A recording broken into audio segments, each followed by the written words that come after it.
Ukážem vám, čo som postavil. Takže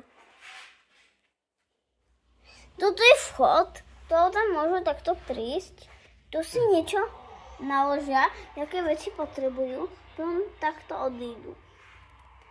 A tuto je stán, kde si môžu niečo kúpiť. Tuto, v týchto troch si môžu načapovať. V tomto, na boku, si môžu načapovať kofolu. V tomto si môžu načapovať pivo a v tomto si môžu načapovať čaj. Nejaký, alebo nejaký džúsik, alebo niečo také. No a tuto si môžu zjesť alebo po ceste. A tuto je vchod do laboratória. Tuto sa dajú akékoľvek veci. A tento stroj si spraví takéto kocky.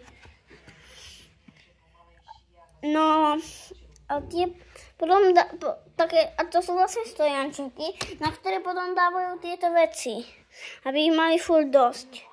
Tuto je kancelária, tu je vchod do kancelárie, tu je pred vchodom skriňa, tu je druhá skriňa v kancelárii, tuto má stoličku, na ktorú sa ani nezmestí.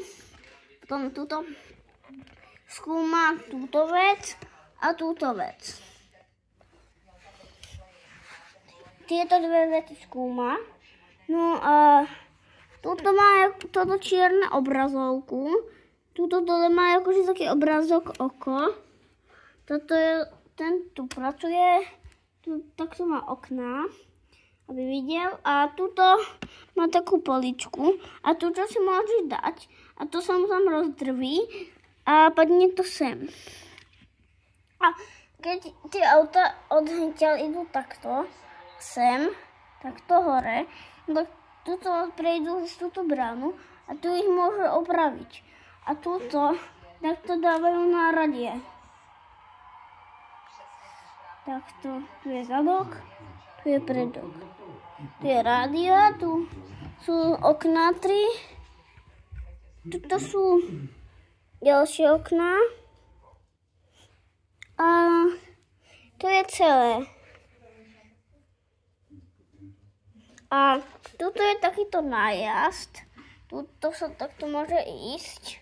Sme nakoniec. A tam sa už nič nerobí. A tuto je skokánik. Tuto môžete teraz spadnúť. A tuto je skokánik a odtiaľ môžete vyletieť rovno do fotelky. Ahojte, to je celé. Máte sa dobre.